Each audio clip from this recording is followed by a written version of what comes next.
As we approach the tail end of the calendar year for 2025, and we saw who was bound for glory, so much has happened, and I'm sure you will believe changes are further to come as TNA reaches a turning point tonight at Full Sail University. And this is Simply Predicting. Welcome to the discussion. Hello, everybody. Bloody friggin' hell. Damn it. And yes, congratulations in advance, spoiler alert, to the new TNA World Champion, Frankie Kazarian. Had to get Noah right out the jump. Of course you did. And that being said, welcome everybody once again to another, what should be a rousing edition of Simply Predicting Anything But. You know what this is. I am the sibling of the Simple Brand, the voice of specialist for Grand Professional Wrestling, TNA Faithful for Life. Damn it. And my name is Noah Foster, and with me this time are a fantastic four. I have the renegade of wrestling, JJ Williams, living embodiment of Frank Kazarian and Christmas spirit. One half of Dominguez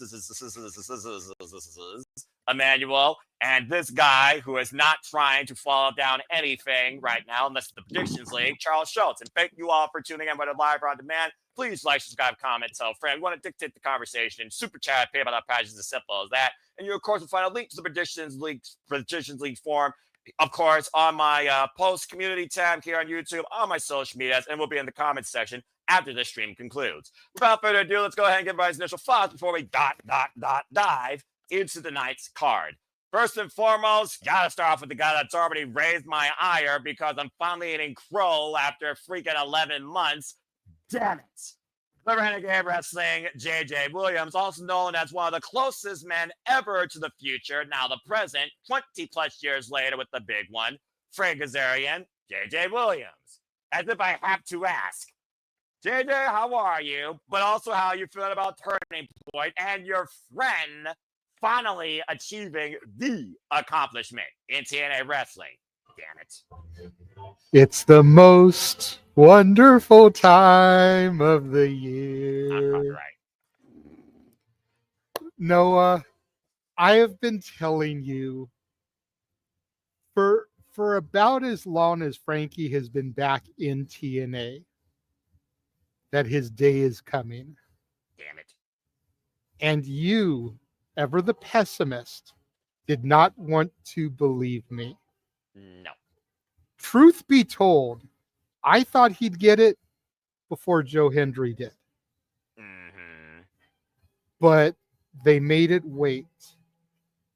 Patience is a virtue, and it is well worth the wait. For the naysayers, bow down to the king.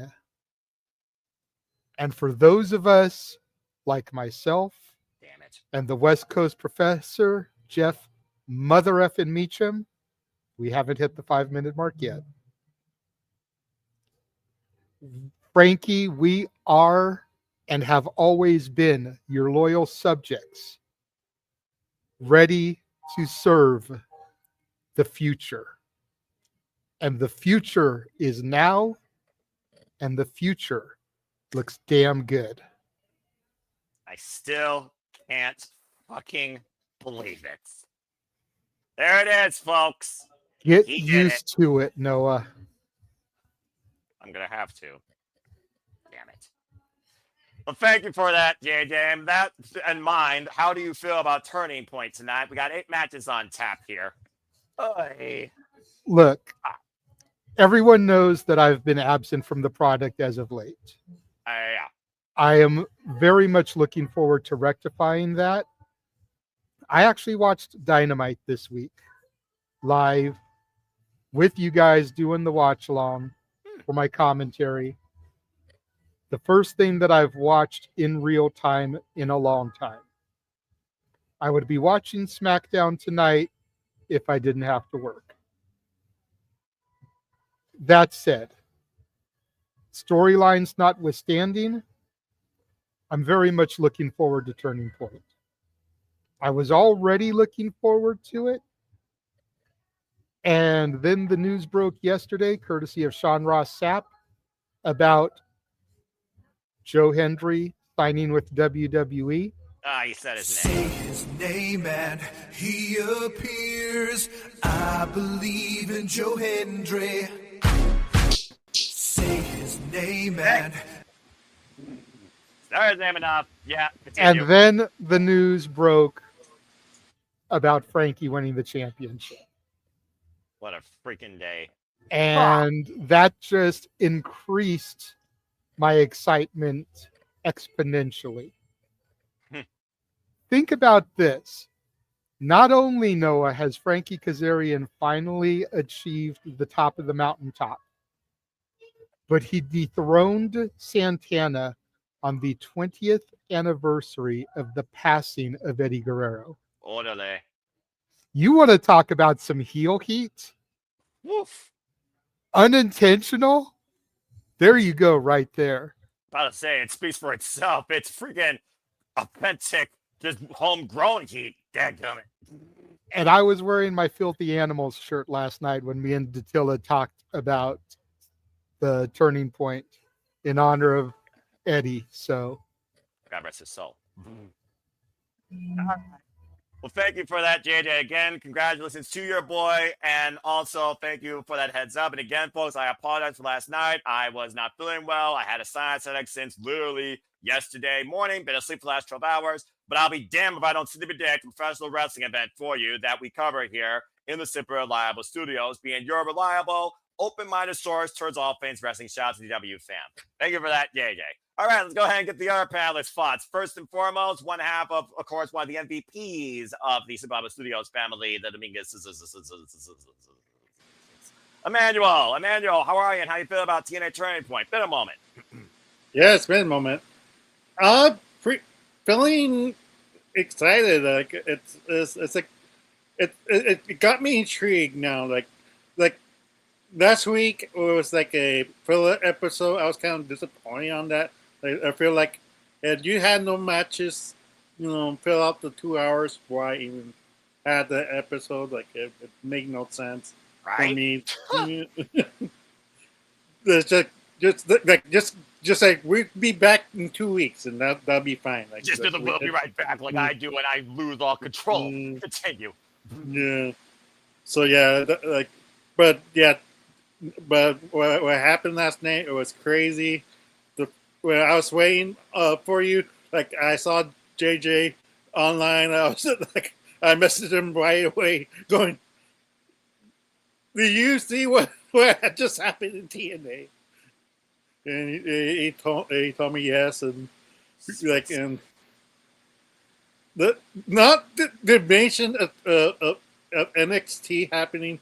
That's what happened next. Afterwards, I thought NXT is going to interrupt Frankie for catching in, but that didn't happen.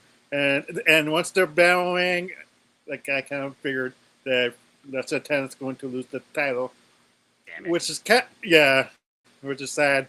Like because I texted earlier, he was even surprised that his title ring was so short. So it makes us wonder if he's going to be a surprise entrant in the Raw or SmackDown, or what's going to happen. Why the sudden decision, why to give it to Frankie. But it is what it is. It's going to be intriguing how they go with the storyline. Yeah, I'm about to say, and again, with the fact that Turning Point is the first show just after Bound for Glory, to your point, this is the first time we're getting actual after pay-per-view activity in full from what felt like a indefinite hiatus as they approach their final TNA Plus special of the year, final resolution, and honestly, it might be the final resolution before we start calling TNA a similarity in WWE versus the alternative that at first was meant to be. It's a very scary future I might be premonitioning, but again, I might just be going way too far off the tangent. Then again, we just saw the freaking rejects of NXT take the title away from Mike Santana. Kaz been involved in NXT, almost feels like an inside job. Even though it started off with freaking Ava Rain and Santina Marella, everything's mutual, fine, our partnership, everything's fine.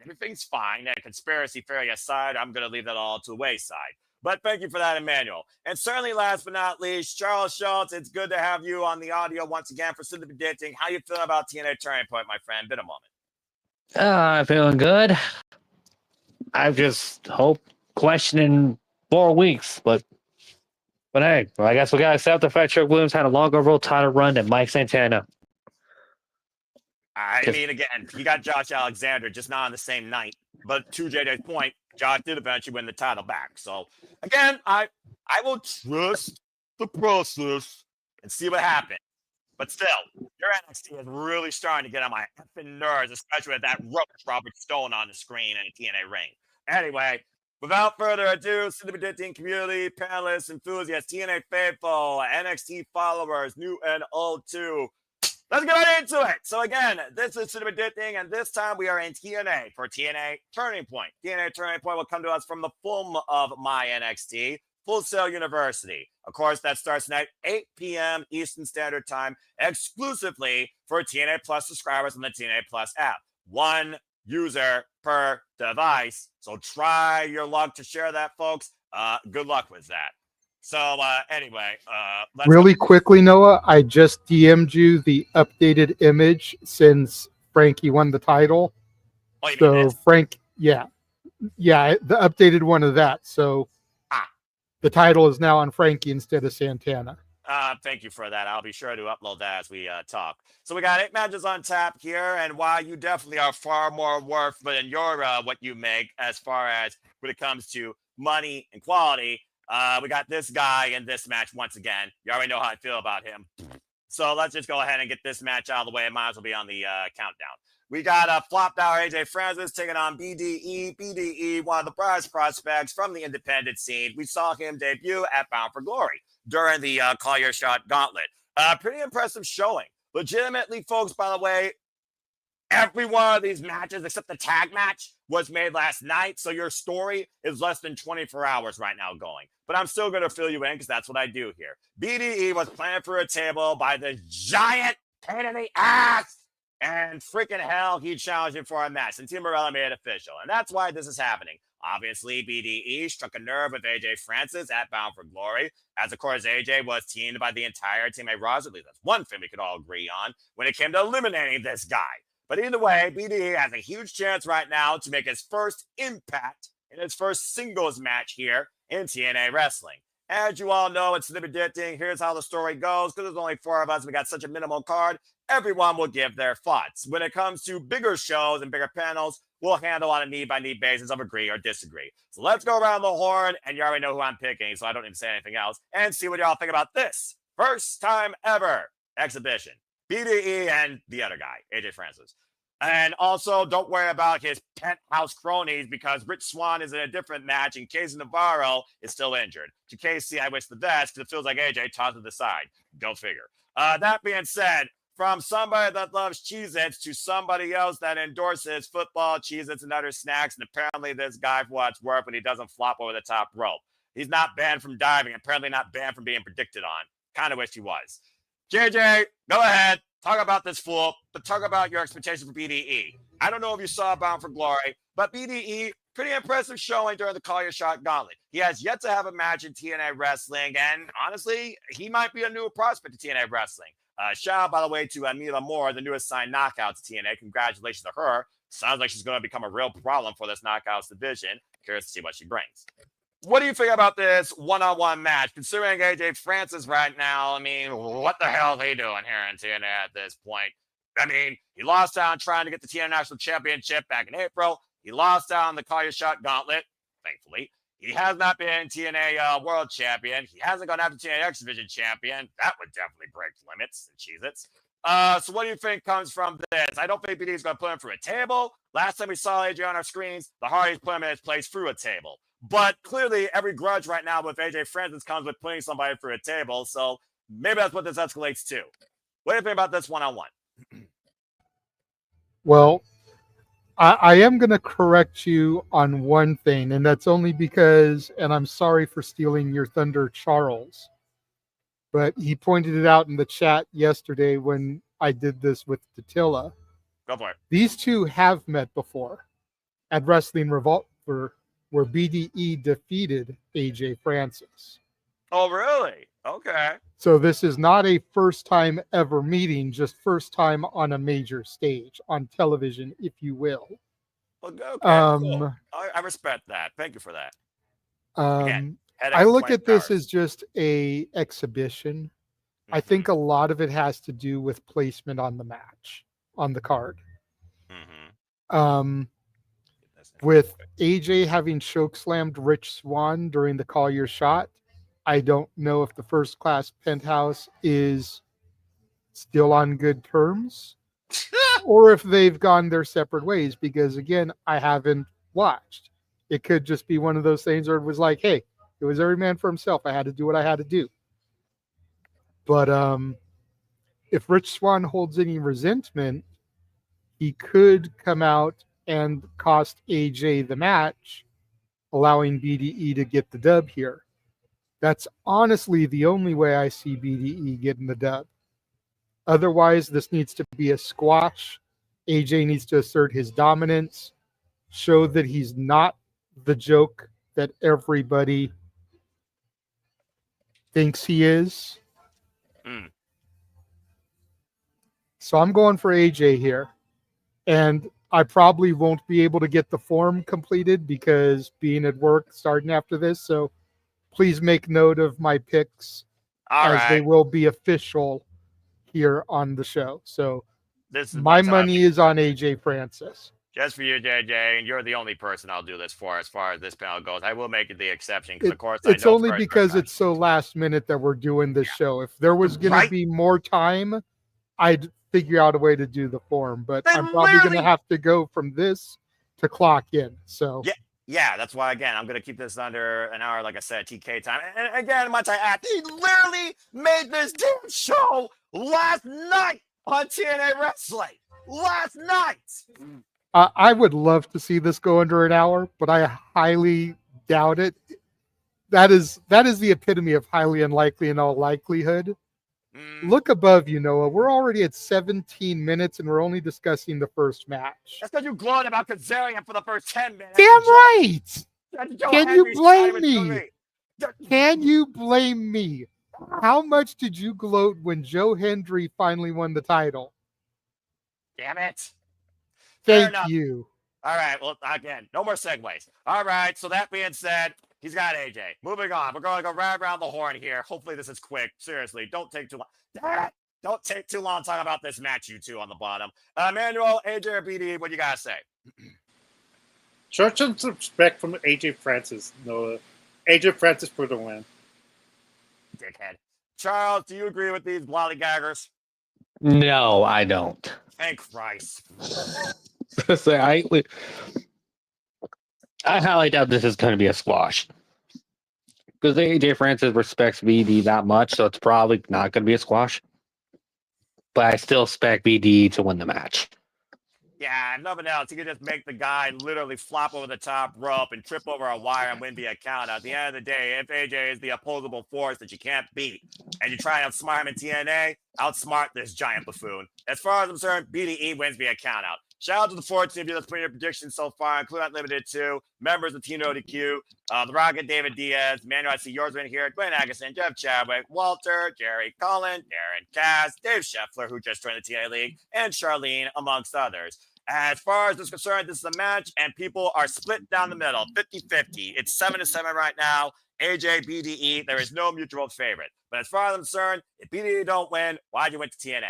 Okay, well, that was quick and simple. Moving on, let's go into multi-person action now. I hate this new layout, by the way, of StreamYard. I thought I hate freaking streaming services and television. I think StreamYard here might become a new hatred for me if it's not careful. But I don't hate necessarily this trios match. Cedric Alexander and the Hardys go up against Mustafa Ali and the Great Hands, of course, of the Order of 4. This all stems off the fact last night that Cedric Alexander was able to get the win over one of the Great Hands, despite Mustafa Ali's interference. Ali, of course, who beat Cedric Alexander back at Slammiversary to re-catapult his confidence. And, of course, the Hardys are still the TNA Tag Team Champions and have already been called out by the Great Hands, who likely want to challenge them for these Tag Team titles. Bottom line, though, it's the Order 4 trying to be put into their place, as the Hardys respect Alexander, and the Order 4 does respect anybody else. So bad lines have been drawn in this 6-man tag team match. So could this lead to the Great Hands challenging the Hardys for the tag team championships? Or once again in our lead, do you not trust? Then again, I wouldn't be surprised if Agent Zero gets involved here. And do you think that Mustafa Ali and the Great Hands catapult their way towards championship glory? Let's go around the horn and get y'all's thoughts towards this. Charles, I will start with you. Cedric and the Hardys or the Order 4? Who you got winning this trios match? Yeah, I'm going with the Order 4. But Cedric's the one getting pinned in this. To borrow from JJ's point from last night, to return the favor for what he said earlier with me. Fair enough. I was saying, We're even now. No more stealing my points, Charles. Yeah, that's Walter's job. Don't steal his gimmick. Bloody hell. All right, so we got one for the Order 4, Mustafa Ali and the Great Hands. Well, Emmanuel, the Order 4 are coming up a loss at Bound for Glory against the system. So honestly, they need to rebound here. And if the Great Hands, which JJ has endorsed so much as a great tag team and future tag champions, want any shot to be TNA tag team champions, they need to get one up on the Hardys that held down the TNA tag division since coming back for this one last run with no end in sight, it seems. So what do you think? Do you agree with Charles, or do you think the Hardys and Cedric get the better? You pretty much nailed it to the coffin, though. I mean, well, you just said, like, Order 4 is to win this and get an opportunity for the tag titles and then the next pay-per-view. Like, that's the future predictions. Like, it's clear as day. Like, you could see the sun rising for that, and that, the Tilla's gonna like the Tilla's right. Should have joined the stream, Tilla. Should have joined the stream. We'll love your thoughts. And apparently, Tilla's also glad Jay is endorsing the Great Hands. Always felt they were underrated. So she's at work, so she can't join the stream. That's fair. Respect. And shout out to my friend, Rated the Wrestling. Tilla, you and I will talk later. Stay tuned, folks. She will be my next guest on A Simple Session. No Love for Life. And again, prayers are our passions. Focus on your job. All right, Mighty Power Ranger. From one Ranger to another. And so far, we got 2 for the Order 4. Could it be 3? Technically 4? Let's find out. Do I really need to ask, though? Hi, JJ. So here's the Great Hands trying to take a chance against the Hardys, who are the tag team champions in TNA. How ironic. And against Mustafa Ali, of all people, who has a pinfall win over Cedric Alexander. So again, the system has proven that they are the faction to trust, and they are the faction in TNA wrestling. But this could be a new direction for the Order 4, despite the fact that only 3 of them right now are involved. But you know Tasha Steeles is not going to be too far away, or Agent Zero. So do I even need to ask, do you agree with Charles, Emmanuel, and Dattila? Order 4 hires a Cedric. Make it official. Of course I agree. Charles admitted to stealing my thunder and my point. You know, me and Dattila were going back and forth last night, and I completely co-signed with her. The Great Hands are positioned to be the next tag team champions, to be the ones to dethrone the Hardys. If it's not them, the only other team I will accept is Sinner and Saint. That's the only other team I will accept. I will agree with both teams have been completely underrated, and ever since Sinner and Saint broke off from Eric Young, they need something to help reestablish themselves. But I think Dattila's onto something. I think it's going to be the Great Hands, and like Charles said, just repeating what I said. So I'm gonna repeat what I said. Cedric's here to take the dub.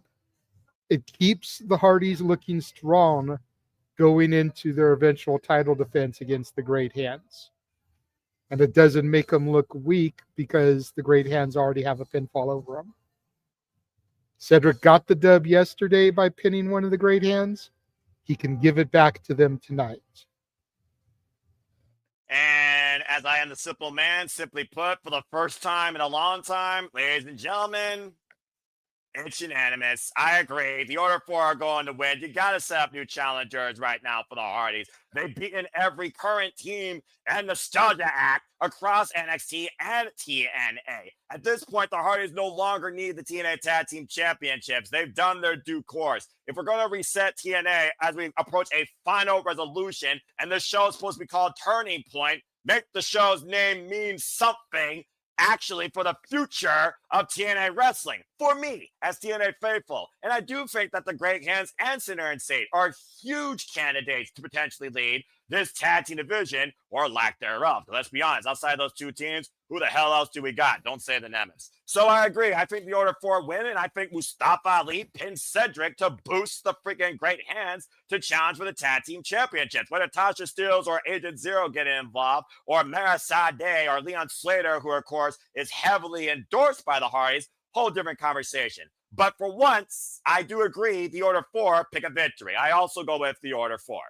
And according to the predictions so far, and shout out to the person that just submitted them, by the way, it looks like they're changing as we speak. Maybe they're actually listening to us.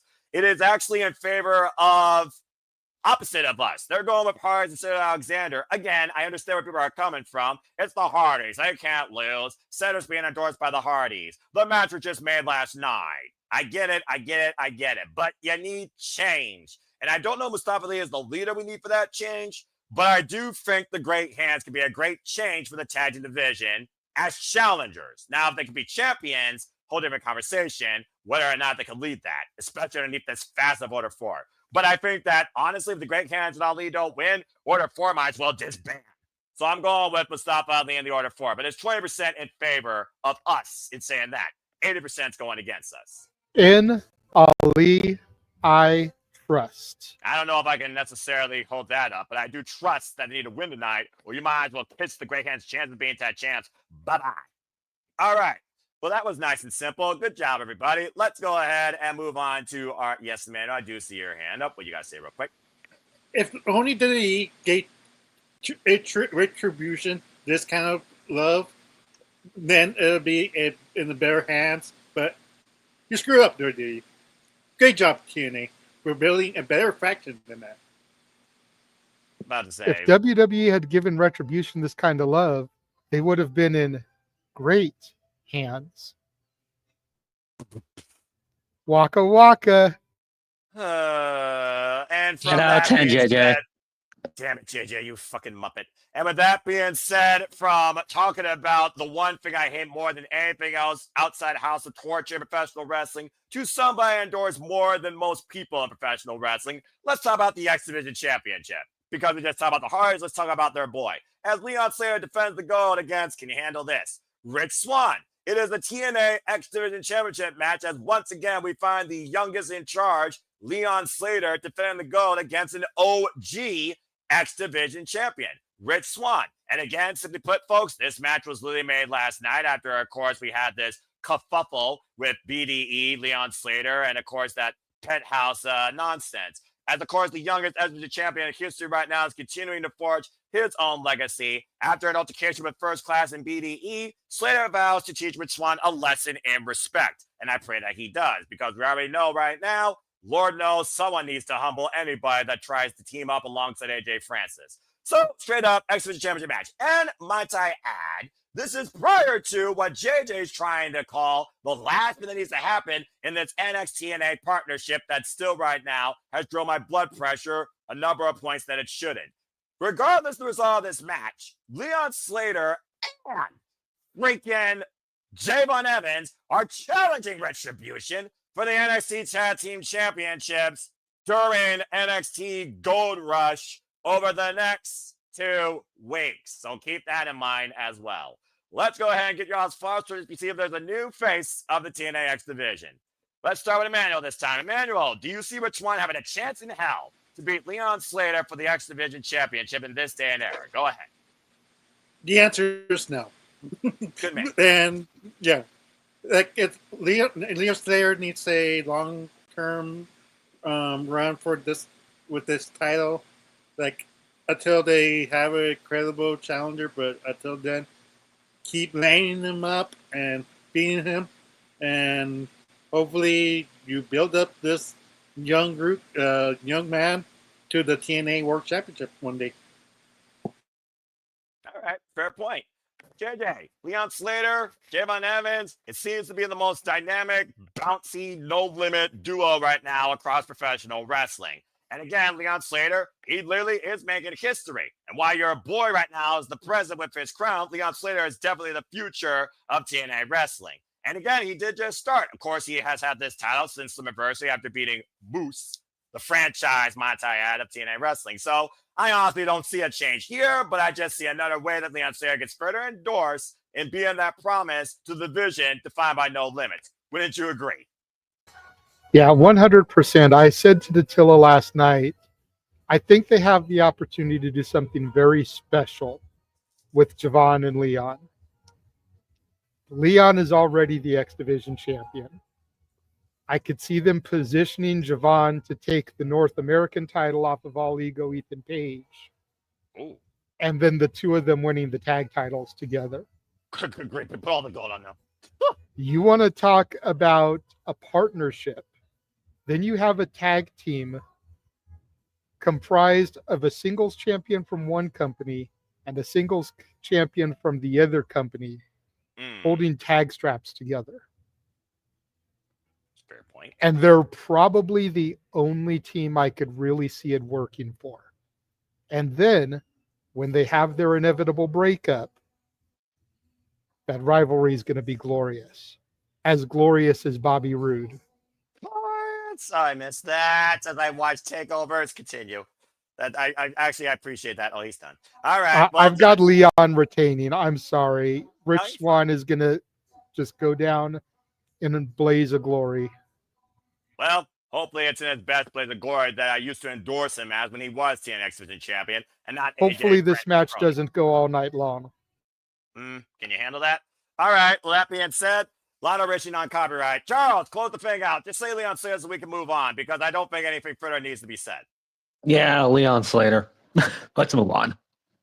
By the way, this is how unanimous this is. 15 out of 15 right now on the Prediction League forum. Pick Leon Slater. Not a single soul, drunk or sober right now, is saying Rich Swann. There you go. All right. Good job, everybody. I feel very inspired by that unanimous prediction. Speaking of being inspired, let's go ahead and talk about the only women's tag team in professional wrestling history, shall we? Because the IInspiration are defending the TNA Knockouts Tag Team Championships against, oh God, Victoria Crawford and Tessa Blanchard, and the Angel Warriors, Xia Brookside and Ling Lee. This was literally made, again, I'm going to be saying this like a parrot, or broken record, or broken record, or broken record. Basically, the tag champions are willing to defend these titles, looking to be finding champions. What a crazy-ass concept.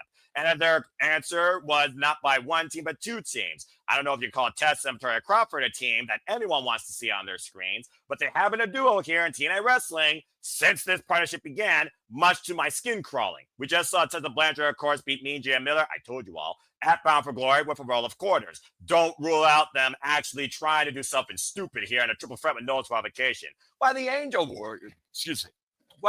Warriors are the newest tag team on the scene in TNA Wrestling in Xia Brookside and Ling Lee, who just signed with the company. And they've already come to blows backstage. So all hell's about to break loose with these 5 Vixens and somebody that should not be right now in a TNA ring, but that's a whole different conversation. So bottom line, it's a triple threat for the TNA Knockouts World Tag Team Champions. So let's see if anybody believes we're going to have new tag team champs. And if you all are going to really raise my ire, because I'm just going to start this off and say, I will be damned if the fucking IInspiration, who are the only legitimate tag team in professional wrestling, damn it, lose the cornerstones of the freaking TNA Knockouts tag team division. No way in hell I'm going against these two. Dattila, you're already in my freaking bad shadow. So that being said, I'm starting by saying that Jessica McKay and Cassie Lee do retain. I want to see them go on Angel Warriors one-on-one. Again, you know my rules about triple threats. Buffer, fall team. I pray to God the fall team is not seen again. Let's go ahead and get y'all as far as that. I say that the tag champions retain. Charles, you're next. Who do you have leading with the TNA Knockouts Tag Team Championships? I'm sorry, Noah. I'm agreeing with Dattila. We're going to get new Knockouts Tag Champions. That's going to be Tessa and our partner. So there you go. Oh my God, Victoria Crawford. I can't just see Tessa not losing. I just can't. All right, fine. Again, I'm not gonna, go. I'm just gonna let you all do your predictions. That's what it's all about. Okay. That being said, before I go to Manuel, it is not unanimous. 93.3% are smart like me. They went with the IInspiration. Why one team, Emmanuel, went with the Angel Warriors. Nobody went with that witch and Tessa Blanchard. So that being said, Emmanuel, do you actually agree with the bottom 1%, or do you actually think the IInspiration retained, or do you think the Angel Warriors could give us an upset? Go ahead. No, I picked the IInspirations and to win. doing this. Only because, like you said, like they're the only viable women's tag team in any industry. Put that in mind. And in every like AEW, WWE, why is the only tag team that makes sense is the Inspiration?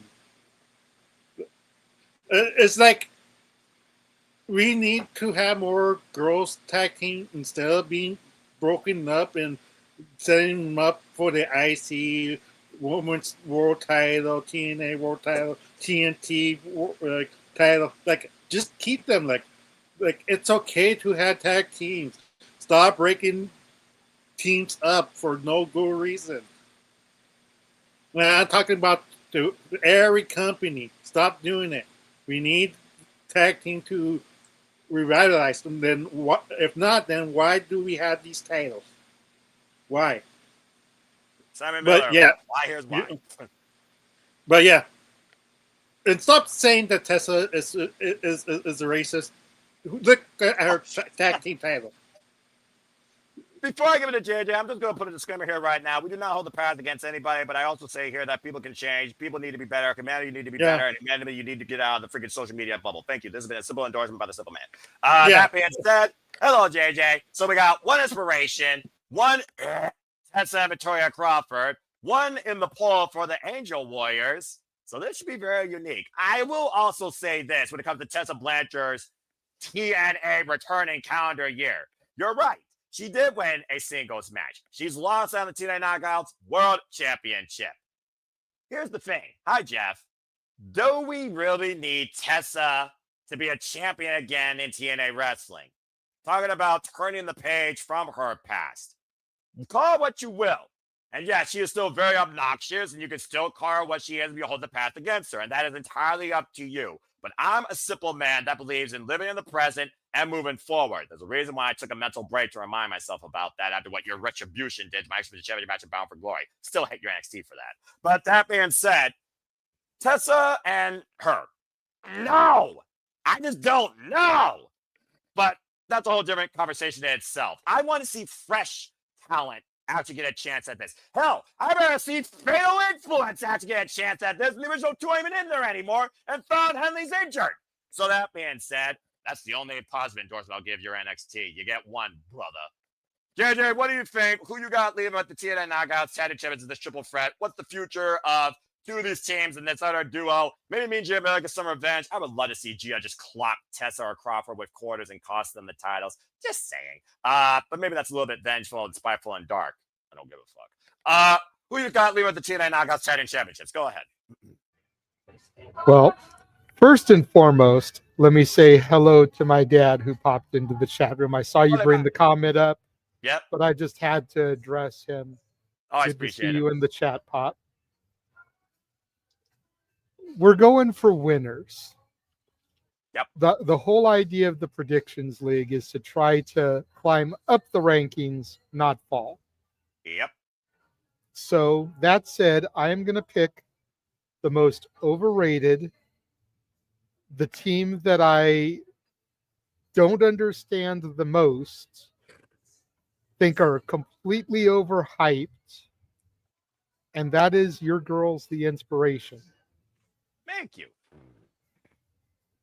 I don't want to pick the Inspiration, but they just recently got the title.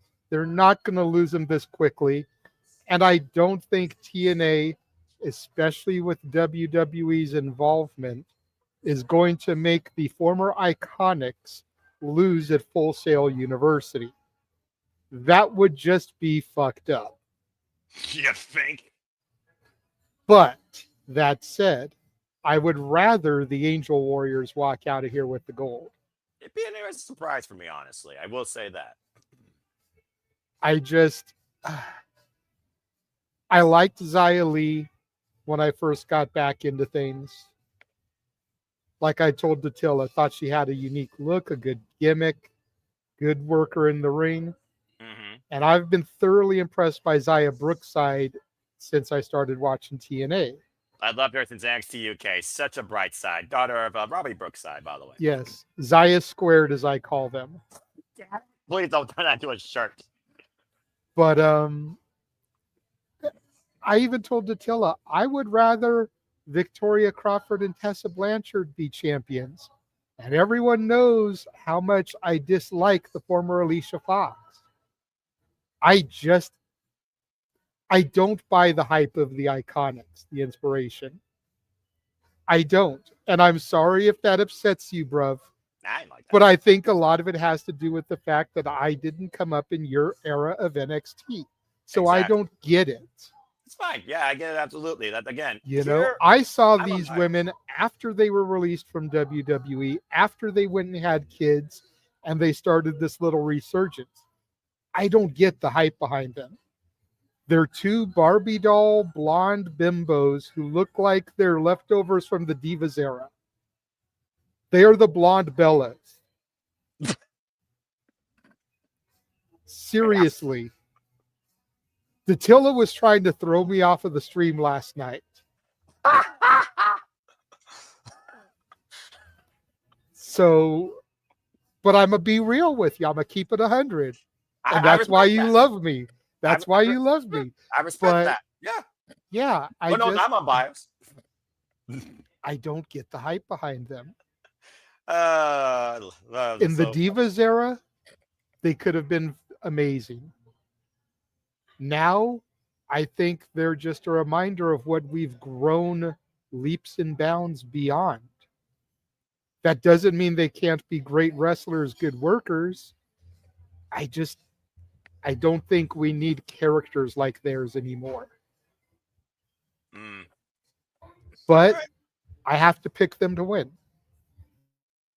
All right. Again, and if you're in slip predicting and then the slip predicting leads in partnership with No DQ, all opinions matter. Your opinions and matters outlooks too. You are not judged, criticized, or bullied for them, but you can be debated. You can be humored for them. And you sure as hell can also be ridiculed for them, because at the end of the day, if we're not making fun of ourselves, how can others also have fun with you? At the end of the day, it goes like this, and I'm just going to say this in closing. Inspiration, former WWE Women's Tag Team Champion, a bigger moment than Kofi Mania at WrestleMania 35, were treated as a joke under the Vince McMahon regime in WWE, to the point they both left wrestling. TNA gave them a rebound when they approached Bound for Glory, beat Decay, and became TNA Knockouts Tag Team Champions for the first time, literally, and had a good run during that time in the resurgence of the TNA Knockouts Tag Team Championships. After they left and started families, God bless and congratulations to both, of course, Cassie Lee and Jessica McKay, the former, of course, Peyton Royce, who previously challenged for the Next Women's Championship in my era. Of course, I've always been more of a Peyton girl than a Jessica person, so I always loved Cassie Lee. She's always been my fave. It's just one of those things where I look at chemistry, long-term history, the combination and the duality of understanding each other, trusting one another, standing by one another. That's the importance of being a tag team in professional wrestling, and that is a huge, huge, huge rarity in women's tag team wrestling. Unless you were born a Bella, there has not been a more connected, legitimate women's tag team in professional wrestling. But this team actually can wrestle. They're not just freaking on the cover of a magazine. Sorry, not sorry if I struck a nerve. So that's why, of course, I believe in the Inspiration, and that's why I'm glad they're back, because I do believe you actually have a tag team division, they can actually be people to hold up to. And for what it's worth, and all the bullshit I gave Ashley, and more notes I gave her so much shit, because I hated that gimmick, the Elegance brand was the perfect foil for the Inspiration to beat in their pursuit to finally become TNA Knockouts Tag Champs again and be the reset. And that's just a little bit of history and respect that I will give to the Inspiration and the Elegance brand for that matter, and why I do believe the Inspiration are the right ones to hold the titles, still should. And you damn sure don't need a relic from the Divas era, Victoria Crawford, or an overrated, still heavily backfiring from her past, chanted R-word freaking former TNA Knockouts and TNA World Champion holding these titles. So unless the Angel Words give me a WTF moment, and maybe justifiably so, it makes sense for the Inspiration to continue to retain. And Datilla, message James. Tell him to clip that. Noah just said something positive about the Elegance brand. That needs to be in the highlight reel. That boy's got more than enough work already, JJ, all right? And that being said, shout out to James here at Follow JJ 95. James, take care. And you know what? Fuck it. Since I talked about the Elegance brand, I'm going to go ahead and segue to the TNA Knockouts World Championship because, believe it or not, the Elegance brand has a chance to get it back. A slim one, but nonetheless, still a chance. Because look who's challenging Kalani Jordan for the TNA Knockouts World Championship. Maggie Lee, M by Elegance. Yes, you heard me right. Why she is defending that in a triple threat?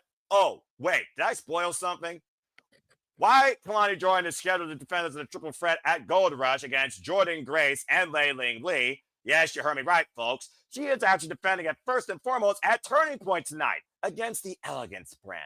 M by Elegance, Maggie Lee with Heather by Elegance, and the personal concierge who are still looking for Mr. Elegant.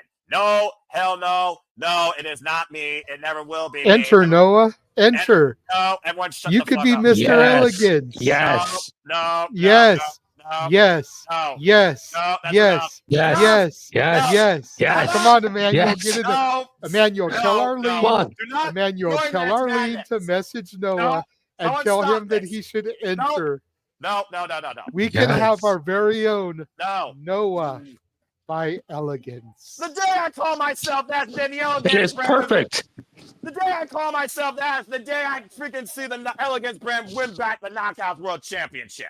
All right, let's go ahead and get back. Fuck me, did I just say that? Let's go ahead and get back to what I just said. Ashley, enjoy retirement. Take care. All right, back on track. Fucking hell. Anyway, Kalani Jordan, whatever. NXT superstar defending the TNA Knockouts World Championship against M by Elegance. Legitimately, this was made last night after Kalani Jordan did defend the TNA Knockouts World Championship last night against Heather by Elegance. Thanks to some clever play-by-play backstage by Pee Wee Herman Reject, George Iceman, the personal concierge, the Elegance brand is far from done with the new TNA Knockouts World Champion. Aston Team Umbrella made it official. She will now defend it against Maggie Lee. Maggie Lee's first chance, M by Elegance as she's known, for the TNA Knockouts World Championship. So can Kalani continue to prove she can do anything ahead of Gold Rush, spoiler alert, or will my blood pressure reach boiling points beyond belief and I change my name to Noah by Elegance if M by Elegance scores the win of the century, crazy what the fuck, then Jesse James and Stephanie Valcure and see the TNA Knockouts World Championship tonight. Let's go around the horn and see what one thinks about this. Since it's TNA versus NXT and I'm TNA faithful, I'm putting the NXT guy on blast first tonight. Kalani Jordan, M by Elegance. Jada, you're first. Is there a chance in hell of M by Elegance beating Kalani Jordan for the TNA Knockouts World Championship? Go ahead and say your pick. And yes, I already wrote what your pick's going to be, but go ahead and speak. Your question is there a chance? There's always a chance. In football, they say any given Sunday. All it takes is 3 seconds. You know, D3, the Mighty Ducks, how long does it take to score a goal? Less than half a second. There's always the chance. Is it going to happen? There's a better chance of Noah becoming Noah by Elegance than there is Maggie Lee winning the championship tonight.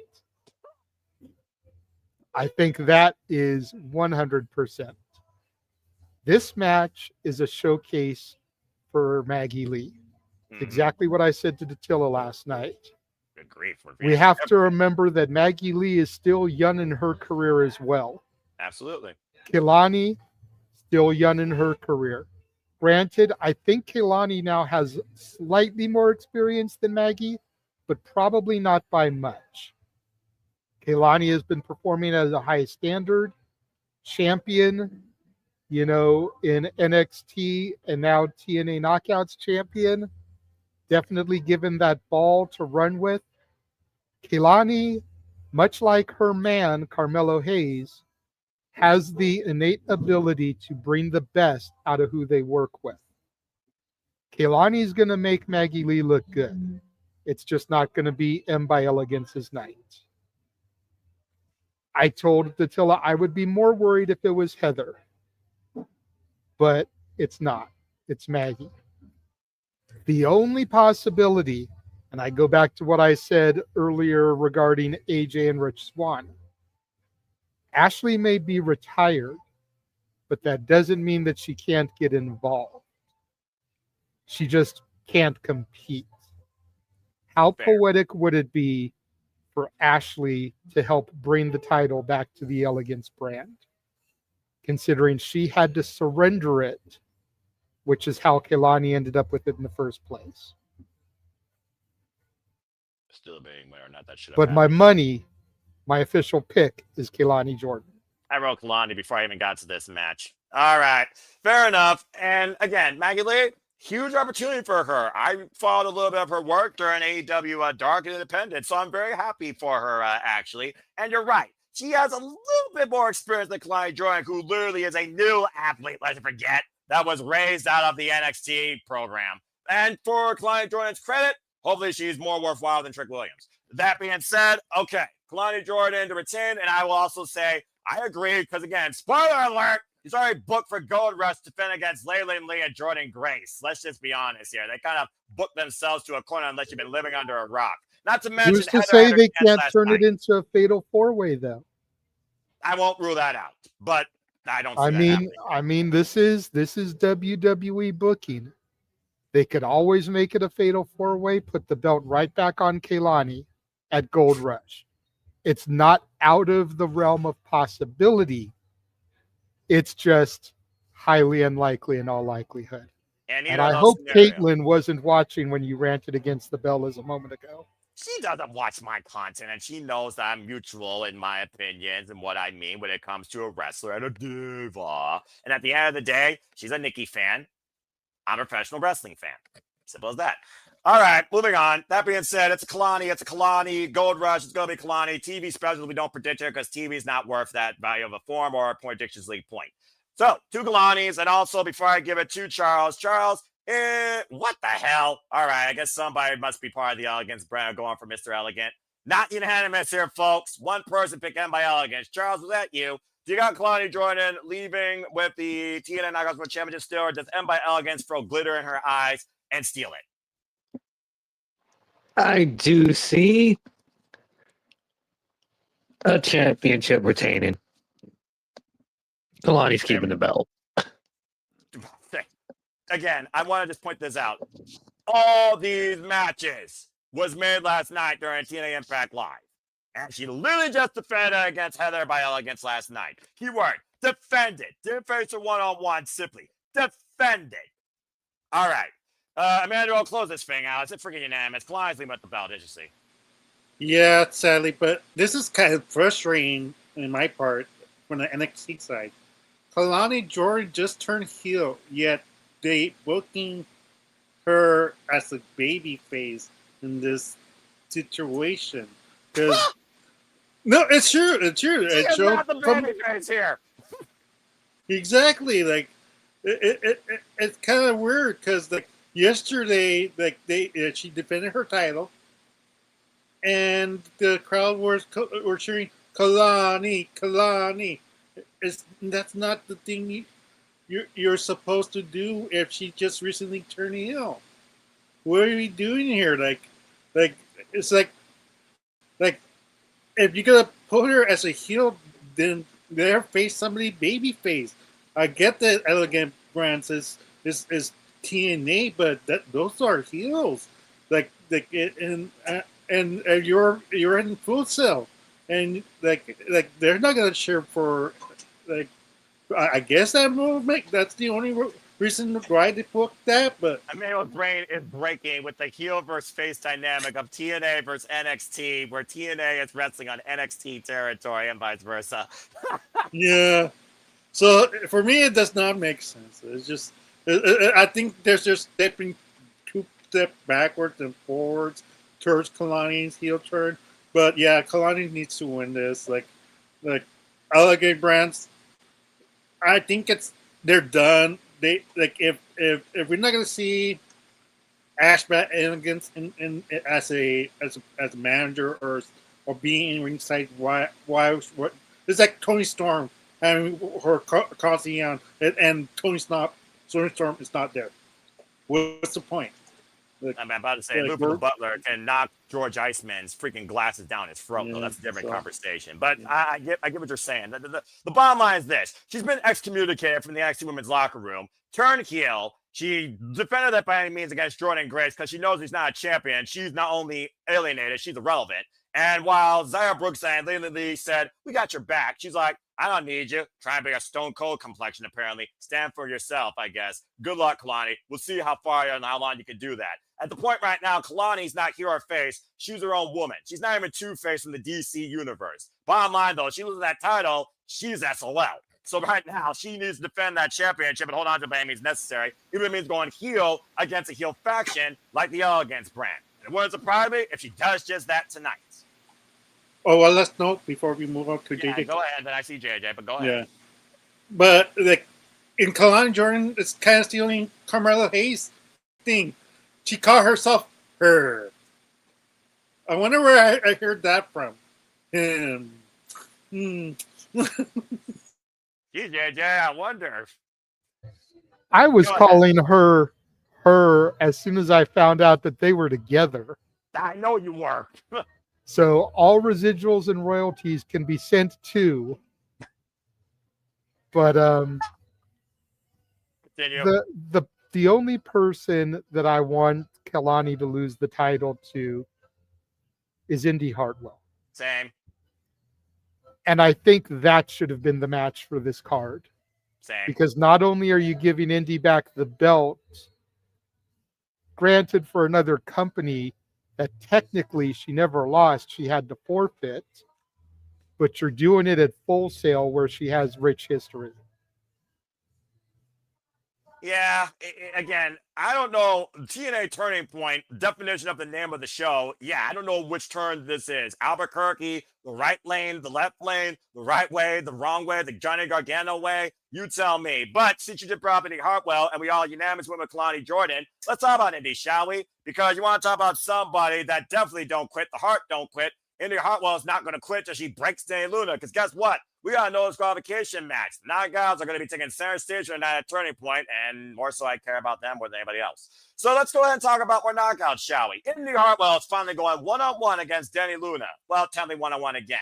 After Indi Hartwell snapped last night against Dani Luna. Can't say I don't blame her. Since Dani Luna basically turned her back on Jody Fred and Indi Hartwell, going to business for herself and beating her former Spitfire partner 2 weeks ago on Impact Wrestling, Indi and Dani had a one-on-one match last night, but it all went to chaos after a chair was brought into play and Indi decided to get some long sought-after revenge, getting disqualified, but beating the crap out of Dani Luna with a steel chair. So she decided that she may have lost the bout last night. That won't be the case tonight because now I'm going to kick your ass in a no disqualification match. We've been talking for a bit about Indi Hartwell becoming the new TNA Knockouts World Champion and to follow Dani Luna becoming TNA Knockouts World Champion since this new turn of attitude. In my opinion, both these women right now are worthy of holding the Knockouts title more than Kalani. And maybe that's because I'm biased because I'm TNA faithful and I want to see actually one of these two hold the title. But nonetheless, it's not about the championship with these two. It's about revenge, proving a point,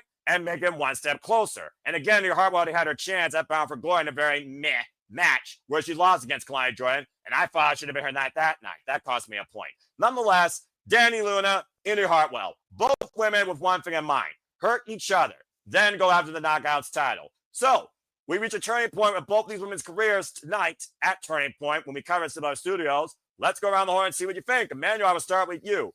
Who breaks the other? The Heart Won't Quit or Dani Luna, the strength of subculture? Who you got winning this no disqualification match? Their second one-on-one encounter, might I add, since being part of TNA Wrestling.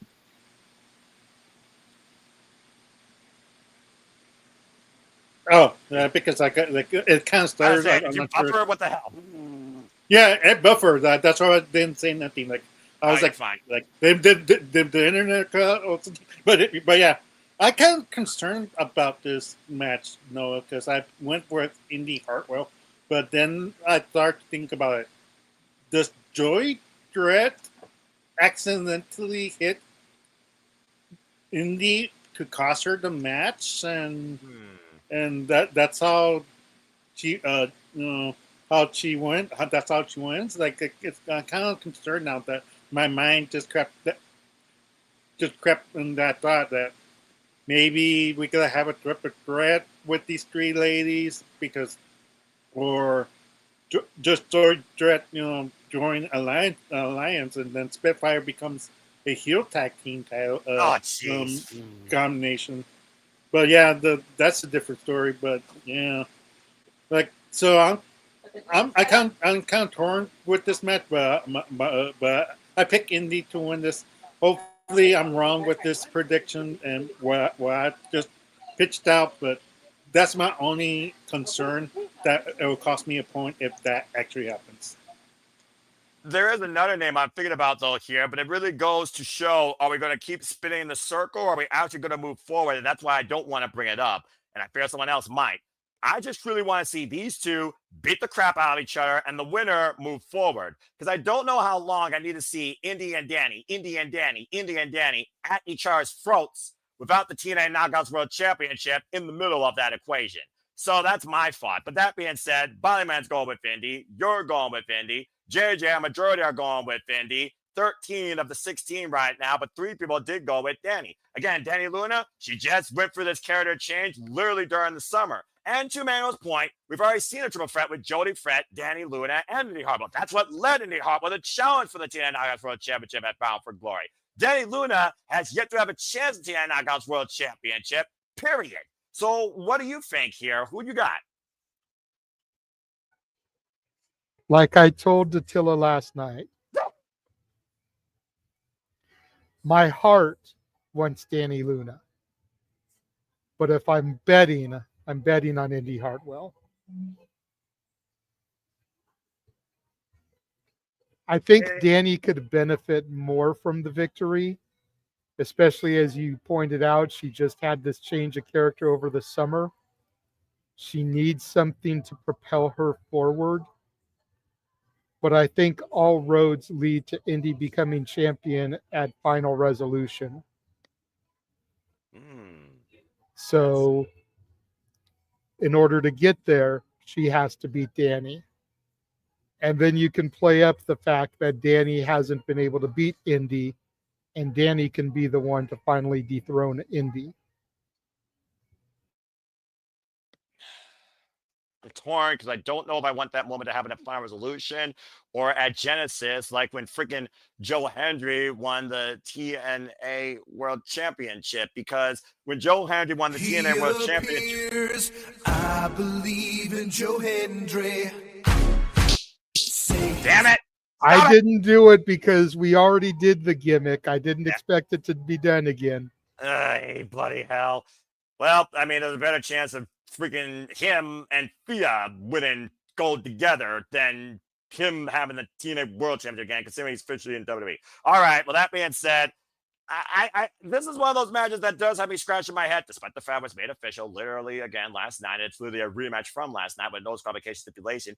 It's the no disqualification that just irks me, because does anything get resolved in a no disqualification match, or does it just escalate? That's another thing you gotta consider. And you're talking about Final Resolution being in the crownings moment. What if Final Resolution is the final time these two face each other to finally move on to that pursuit at Genesis? It just feels like to me that if Indi's gonna have a moment, it should be at a grand stage in TNA wrestling, not, okay, here's a show. All right? And Genesis literally is a new beginning. It's the beginning of TNA wrestling's new calendar year. I'm just saying. But again, different conversation. But right now, I'm just going to say, begrudgingly, I'm going to agree with both of you while you're also kerfuffled. But I did write down Indi for you. And I'm going to say officially, Indi Hartwell for the win for me. Let's see if Charles agrees with all of us. Is he unanimous, or is he going to be odd one out? Charles, what do you think? I ain't going to be the odd one out. I ain't that crazy. And also, I've said this point I expect Genesis to where Indi's going to get the Knockouts title. Thank you. So, since they didn't do it for Bound for Glory, it's only fair to do it for Genesis.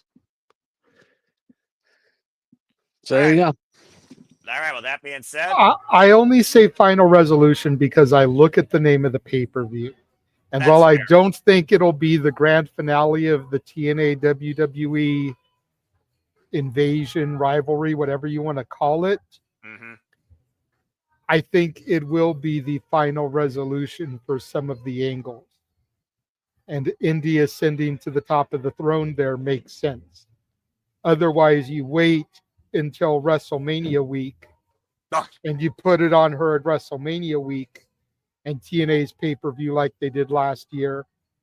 That way she can kind of get that big WrestleMania week-esque moment like she did at Stand and Deliver when she won it the first time.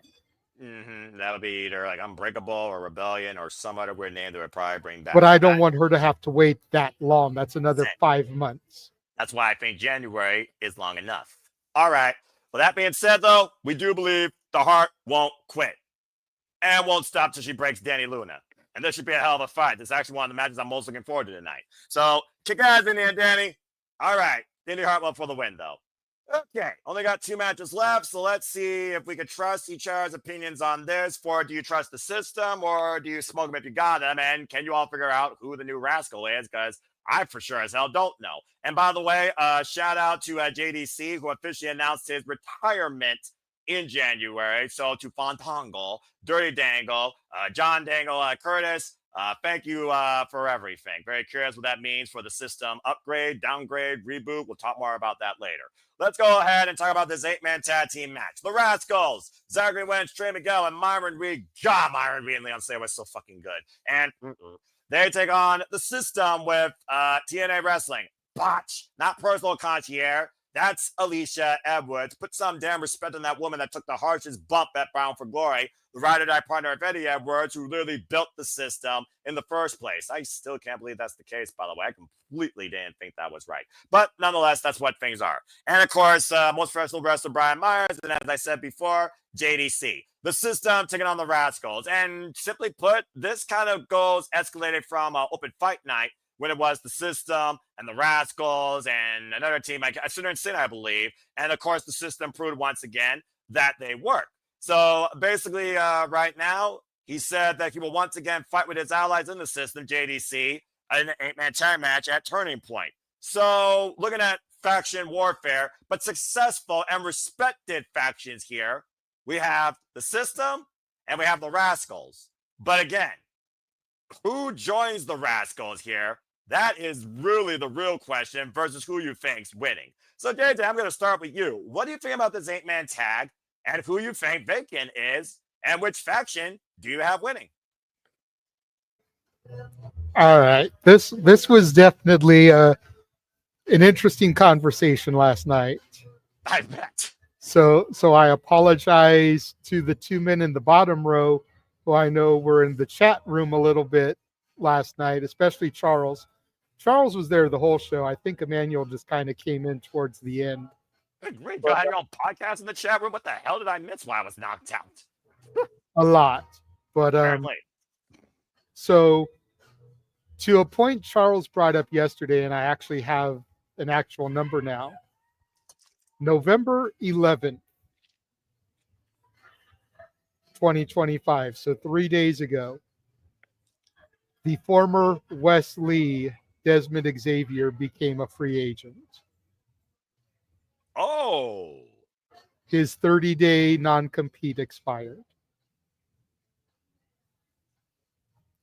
He has since retweeted the graphic for tonight's match and posted green hearts on his social media that Trey Miguel has retweeted. Time heals all wounds. All signs point to the former Wes Lee rejoining his brethren tonight for Turning Point. Be a hell of a return, I will say that. My problem with this is that it was just earlier this year that Wes Lee turned heel on them and beat the shit out of Zach and Trey. That's why I don't think it's him. I didn't even figure out his name, but I do like the fact you bring up that history and the fact that, again, I'm not on social media, that Wes Lee and Trey acknowledge each other. Please continue. Hold on, though, because I found a little hiccup that could make it happen, and I mentioned this last night. So it would be a very TNA thing to do. And I say that in a bad way as an insult. But it would be a very TNA thing to do to just pretend like none of that happened. You know, Men in Black, flashy thing, yes, you didn't see anything. Right, the neuralizer. But Myron Reed wasn't around when Wes turned on Zach and Trey. No. Myron Reed could be the storyline bridge that brings them back together. Myron could have contacted Desmond to be the fourth man, leading to hesitation when Desmond emerges. Because Zach and Trey's initial instinct will be to not trust him. Smoke him if you got him, but I don't think the treehouse is that smoky that they're going to forget what he did to them. But he could also play the whole thing, you know, maybe almost play an amnesia angle. That was Wes Lee. I'm Desmond now. Type of gimmick. That was somebody else that attacked you. I'm back home now. The only other name that I thought would have made sense is teaming with the Hardy Boys. Cedric. Cedric is known for being in stables. Cedric is known for being in teams. Correct. He would have been the perfect fourth edition here. But he's already teaming with the Hardys. Yep. I don't think we're going to get an NXT crossover. I don't think it's going to be something like Javon Evans, even though he would definitely fit with the Rascalz style. That I do agree with. But I think the safe bet is that Desmond Xavier comes back to the treehouse and realigns with his brethren. And if that happens, I've got the Rascalz. Okay. Fair enough. Because as you know, I will never trust the system. Fair enough. Okay. And because of Wes's heel turn, who's to say that he can't bring a little bit of that edge to the Rascalz? The system have become de facto baby faces. JDC was announcing his retirement last night, and the Rascalz interrupted. Even without Wes, that's a very heelish thing to do. Yes. Wes could be, Desmond could be that catalyst for them to have a full-blown heel turn and be a little bit more serious of a faction. They did say last night they were honored. Usually when somebody humbles themselves to be in the ring with somebody, it does lead to maybe a change in personality, if not during the match, after the match, or later date to come. So I do see your point. Very interesting thoughts, though, all around considering Vacant, the Rascalz outlook, and this match. And regardless, your distrust of the system, I'm putting you down for the Rascalz. Okay, so that being said, JJ has set a very unique ballot for the Rascalz. But here's the thing, Charles. This is the most polarizing match of the night because it's almost 50-50. Less people trust the systems than they smoke with the Rascalz, 8-9. 47% for the system, 52%, 53%, excuse me, for the Rascalz. It is that damn close. And again, the X factor, again, who is with the Rascalz and do you trust the system? And it seems like JJ, again, just had another thought that sparked before I give it to Charles. What do you got to say again real quick? Look at the word that's written above that picture. Home. Desmond Xavier. Home. And Desmond Xavier, not Wes Lee. I rest my case, Your Honor. Go ahead, Charles. All right. The court now recognizes Charles Schultz. Please present your case and go ahead and say your prediction. Well, by that, it's already now obvious it's Desmond Xavier. It's now obvious. Unless he's swerving us. He has spent the last how many years, Noah, in the WWE system? If anything, he's learned how to work. True, but also, JJ, we're in Florida, Full Sail University. And go ahead, Charles. Noah's got you there, JJ, on that point.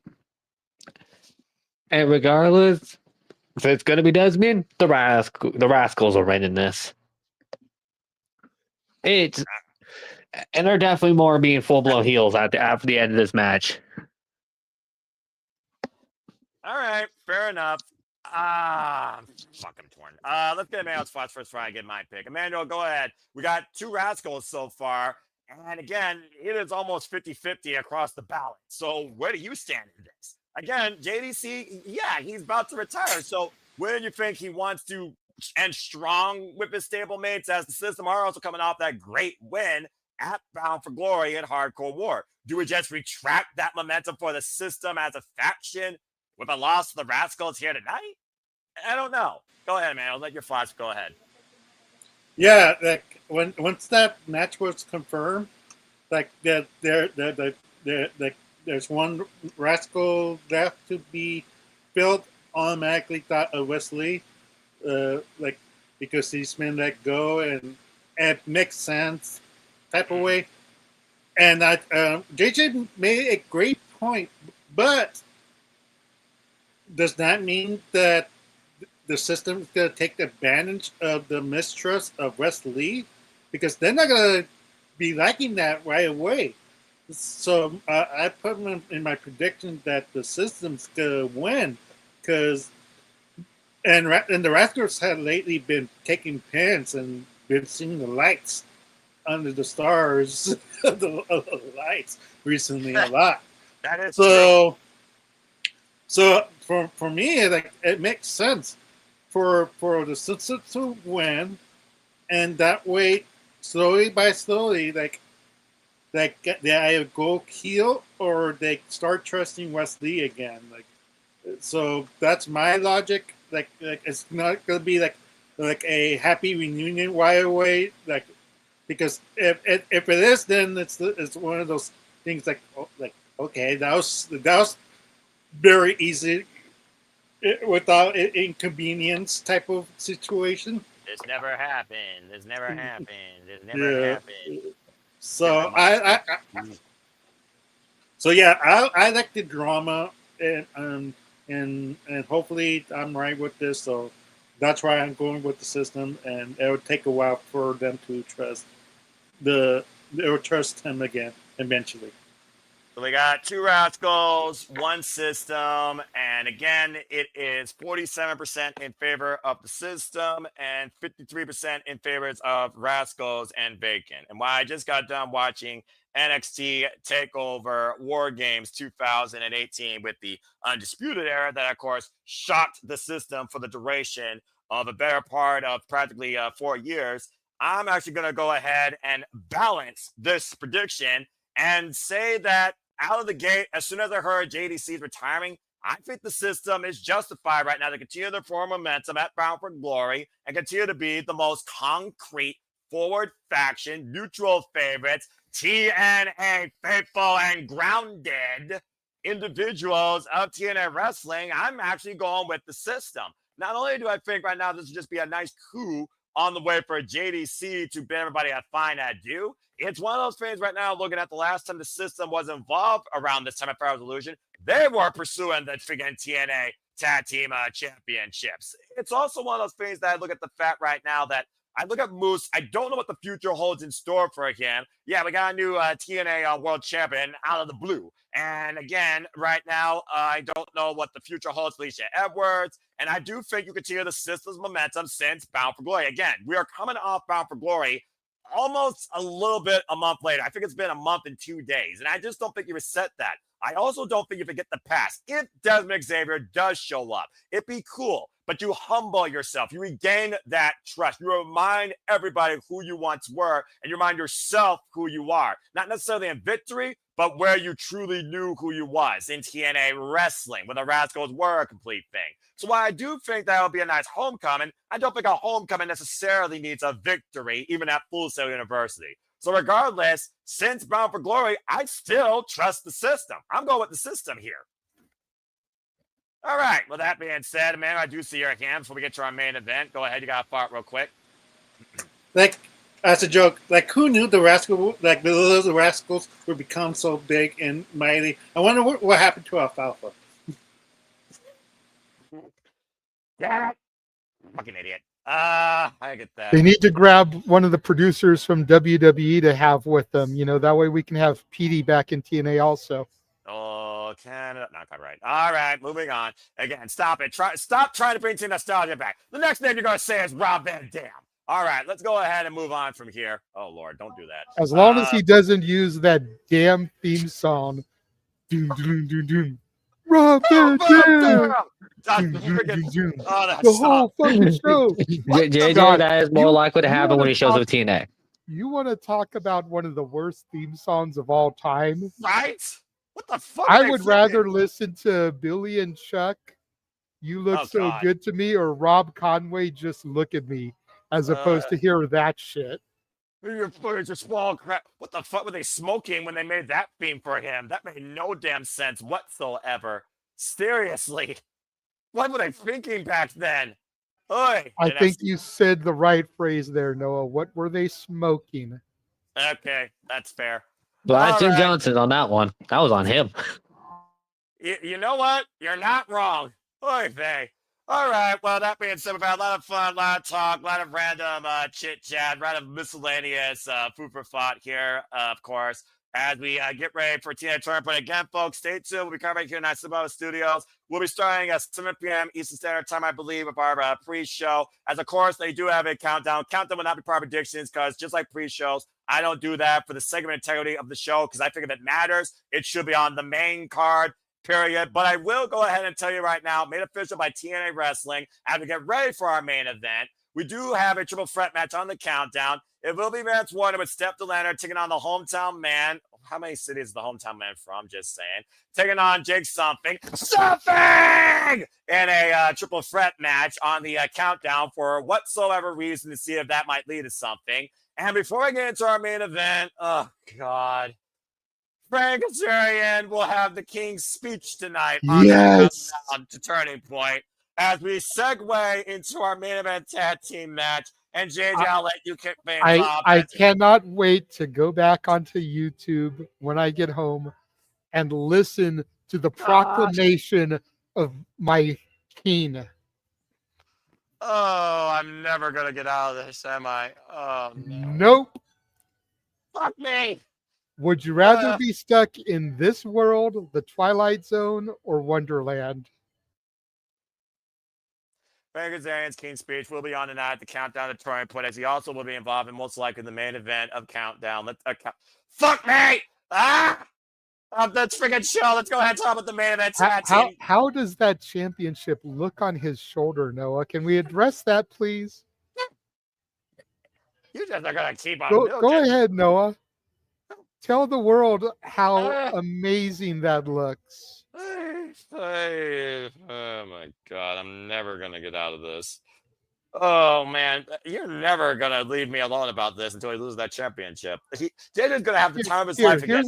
Here's a more close-up version. Just go ahead and describe the beauty of that 10 pounds of gold on his shoulder, Noah.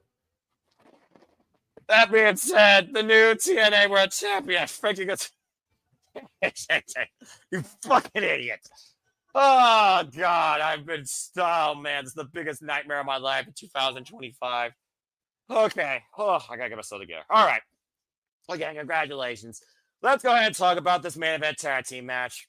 The Call Your Shot Gauntlet winner, solo winner, Nick Nemeth, the most wanted man, teaming up with the brand new TNA World Champion, Frank Kazarian. They go up against the TNA International Champion, Steve Maclin, and the former TNA World Champion, Mike Santana, in a grudge tag bout. Legitimately, folks, this was the first match made. Originally, it was going to be the TNA World Champ, Mike Santana, Steve Maclin, a battle of champions versus Call Your Shot Gauntlet participants. But after the NXT rejects with Robert Stone ran in and injured Mike Santana to set him up and soften him for Frank Kazarian to call his shot, you now see that graphic as you see it now of a brand new face of TNA. In the future, now the present, Frank Kazarian. There is no doubt in my mind why Steve Maclin has been holding down the line for real TNA champions. He wants to send a painful message to NXT as well as the new TNA World Champion who called his shot. Of course, Steve Maclin beat Frank Kazarian at Bound for Glory to regain the TNA International Championship. Why Nick Nemeth right now, I almost wonder, will he hope that Frank Kazarian also gets injured enough to call his shot tonight against his own tag team partner. So what sort of chaos will ensue, and what turning point will this lead to when it comes to Nick Nemeth and Frank Kazarian and Mike Santana and Steve Maclin in regards to the foundation that is TNA and the TNA World Championship? Let's go around the horn and get y'all's thoughts towards this tag team match. And we will start with Charles, because I know he'll be the simplest. Charles, what the fuck world am I living in? Please go ahead and give your thoughts towards this tag match. Which side you got winning? Fuck this NXT. Robert Stone, the Rejects, better not get involved in this shit. But what do you see happening in this tag match to conclude turning point most likely? Go freaking ahead. Well, one, I do enjoy Kazarian again the title. I just kind of wish it was a lot later than 4 weeks. But that's just mine. 40 days. True. Bloody hell. But I do see Mike and Steve getting the win here. But let's be real here. This show's gonna end with another NXT invasion attack. Yeah. I pretty much am like, oh fuck, here we go again. And it's even worse. It's not coincidence. Did this 24 hours ago. It's like, okay. Now they're gonna do it again here. The same fucking building. Pretty much. You got Kazarian and Nick Nemeth winning? No. I expect Mike and Steve to win this. All right. Well, Emmanuel, Mike Santana is not coming in at 100%. He's already got a bad right arm. He can't even spin the block. If he spun the block against Frank Kazarian last night, he may have actually held on to the TNA World Championship.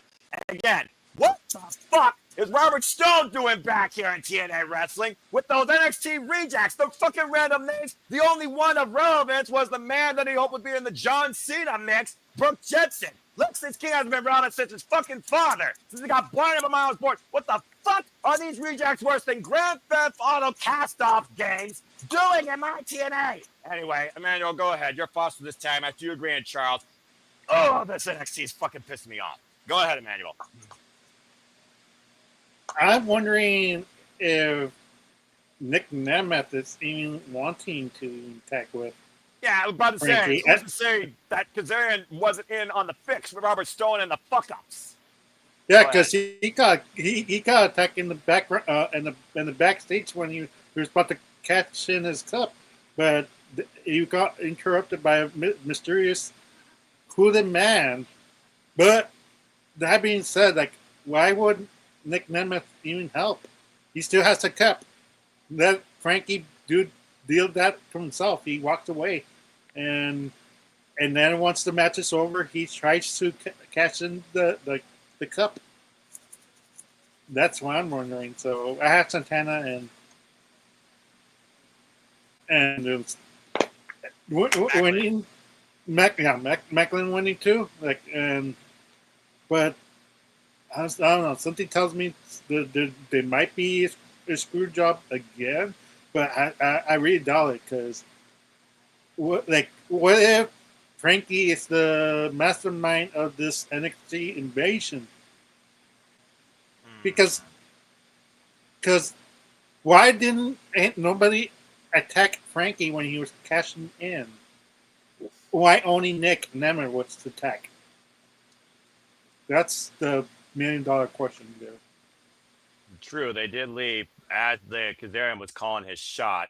Oh god, if Robert Stone is freaking aligned with Frank Kazarian, oh, I'm going to unleash fucking verbal hell. All right, well, that being said, I also do understand y'all's points, because JJ, to their point, the new TNA World Champion is teaming up with the Call Your Shot Gauntlet holder. So I almost think one of those two men's going to leave the other to the Wolves to either preserve their title or their chance. And again, Mike Santana is not 100%. So good luck bringing down this kerfuffle. While the show might be called Turning Point, there might be a point of no return in this Robert Stone invasion, leading NXT rejects in the TNA into a non-lethal lockdown period. And to think, this show started with Ava Rain and Santino saying, our relationship, better than ever, strong as ever, still great stuff to come. And then I got Robert Stone, these fuck-ups. Yeah, I'm not happy. Anyway, this match has me all kerfuffle because what the fuck? So that being said, Steve Maclin and Mike Santana. Steve Maclin and Mike Santana. Steve Maclin and Mike Santana. What do you guys say regarding this, and what's your final prediction? Good luck.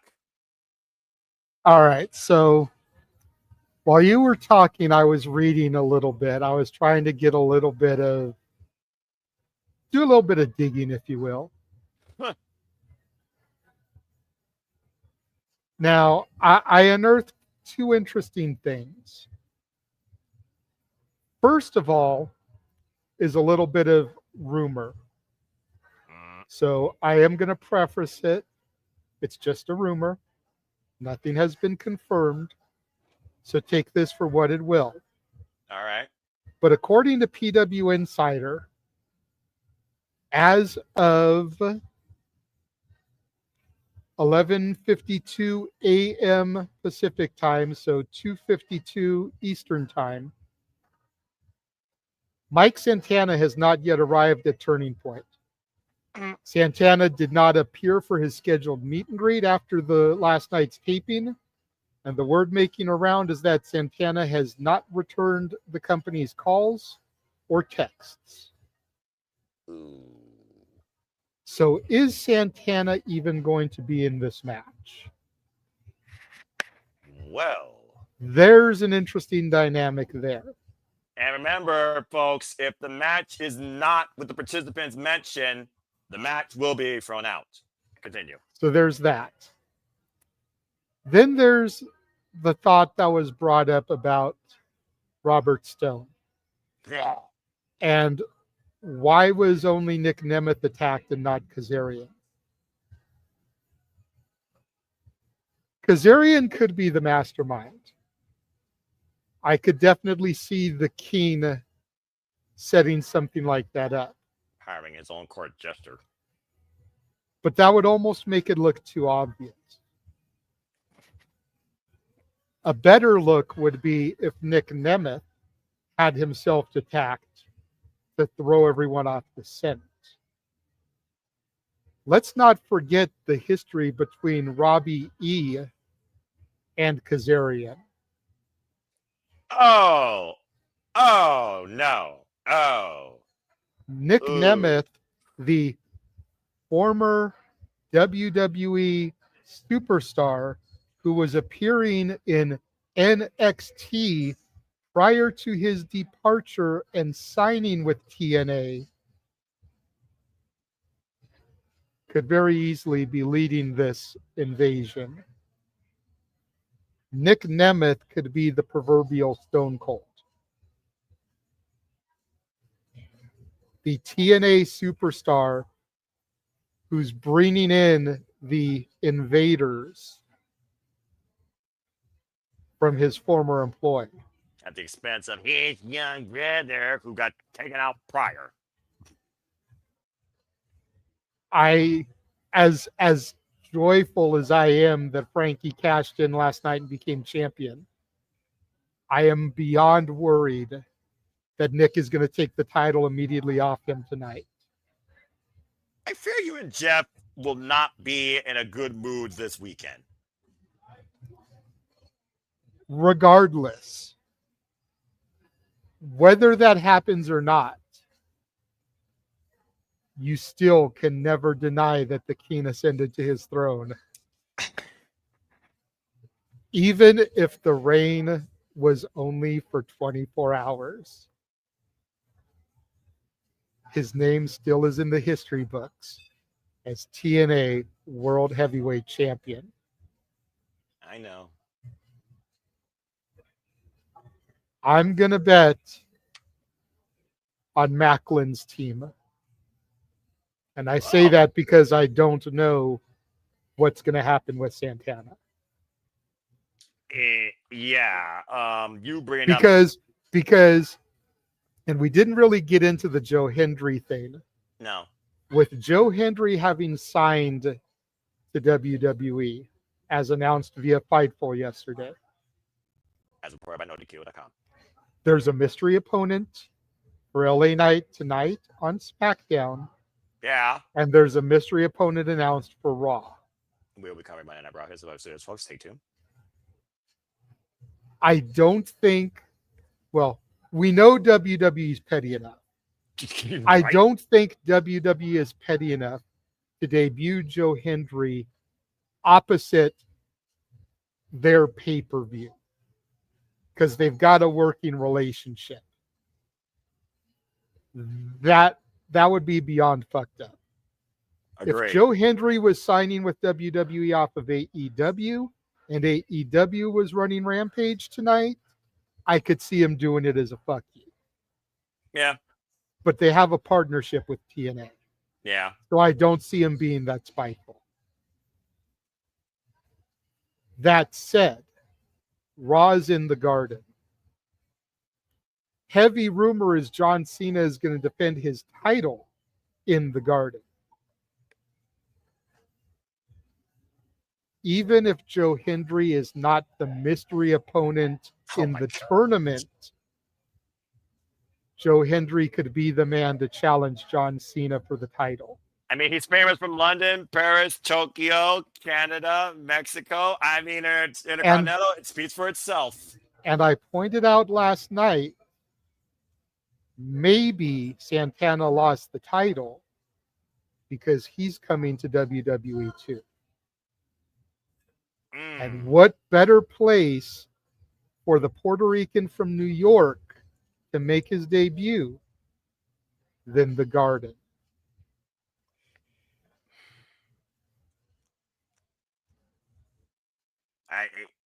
It all makes sense in context. It does all make sense in context. But I also pointed out that, and I know common sense in wrestling.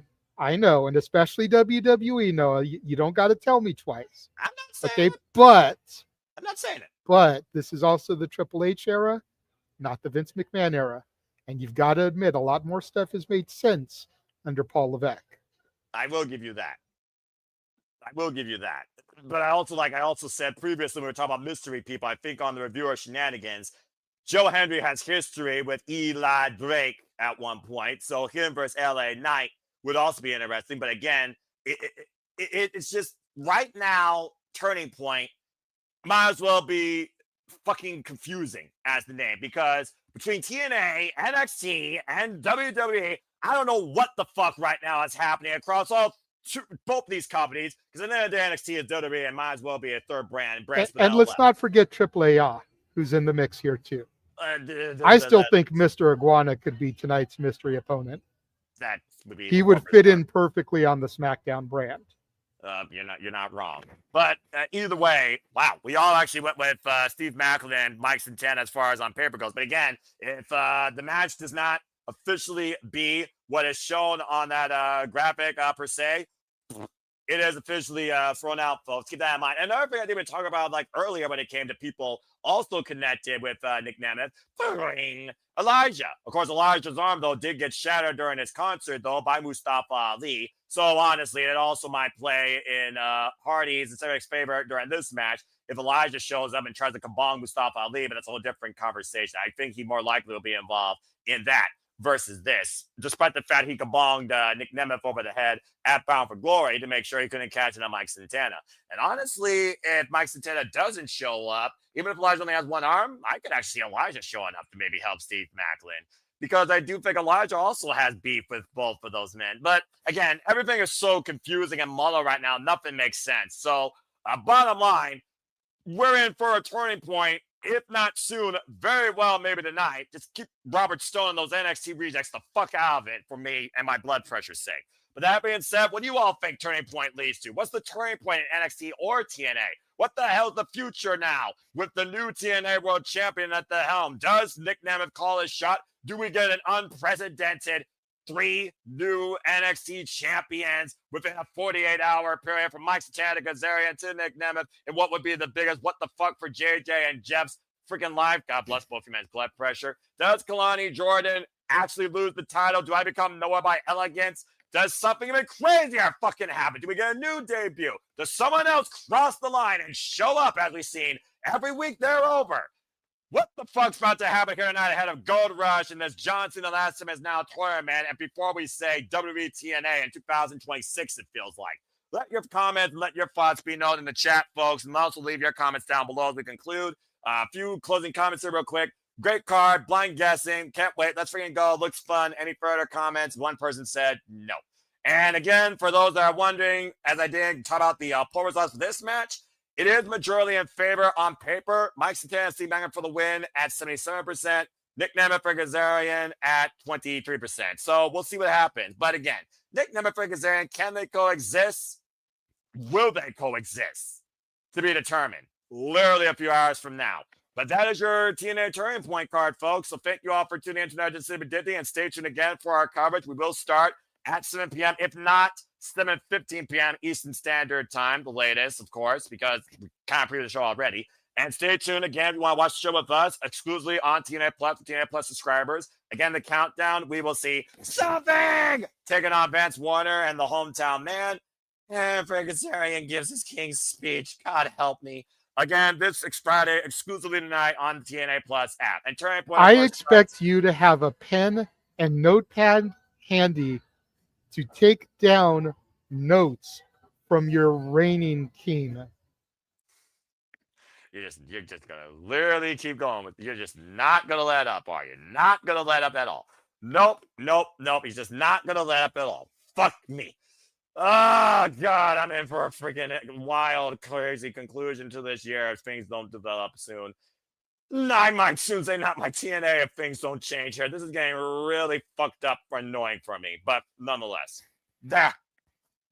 Yes, the King's speech. Stay tuned. All right, and thank you all for tuning in. We'll see you tonight again. Get your predictions if you haven't already. I did write all yours down. Good luck. Emmanuel, yours already in there. You know the change. And Charles, get yours in there. You haven't already. Let's go around the horn and get everybody's plugs. I know you got to get ready for work priorities and work passions. Again, as you salute your king, I, of course, say thank you. All hail the rest of JJ Williams. Subscribe if you haven't already. But go ahead and tell the folks, JJ, where, of course, they can find you. I forgot that you still had that one in here. I do love that one. I know you can find me on Instagram, the Renegade JJ Williams, YouTube Casa D18 Studios, X ROWJJ Williams, and Casa D18 Studio. No S at the end of the X account. Casa D18 Studio on X is where you can find me participating in and hosting spaces. And then, of course, make sure you follow us at SR Studios 2024, where you can vote for the first ever Simply Reliable Studios Awards. The poll is currently up for Babyface of the Year. Get your votes in now. Bit of a special category, as there's 4 men and 1 woman nominated for Babyface of the Year. That one woman is Willow Nightingale. I knew he was going to say that name. And by the way, I'm just going to say this real quick. Blood and Guts was fucking amazing. And those women are violent, beautiful bitches. That's you know what? I give Thekla and Julia Hart props for the climbing out through the diamond hole spot. So cool. That was so innovative. Right?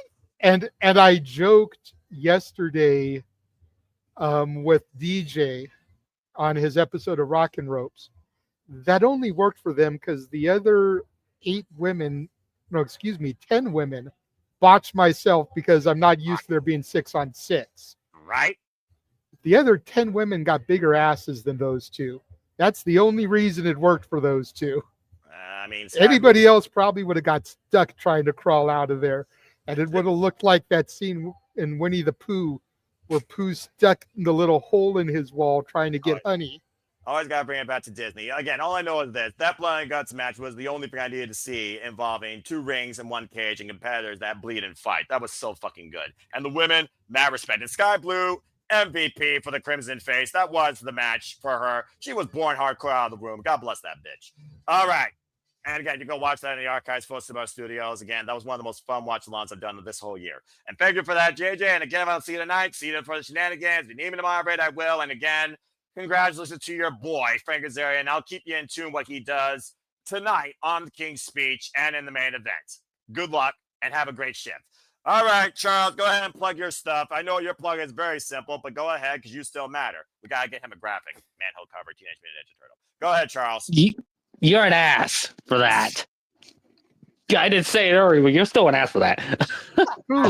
Who's an ass for what? What did I miss? I didn't do anything. Continue. Yeah, keep falling down a manhole, freaking virtual manhole at TMNT. Shut up, Noah. You asshole. He's never let me down for that. You can follow me on Tuto on X. So there you go. Yeah, it's simple enough. And of course, Manuel Dominguez, this is always a pleasure. I always appreciate you. I see you're a plug here, so go ahead and tell the people can find you and what you've been up to.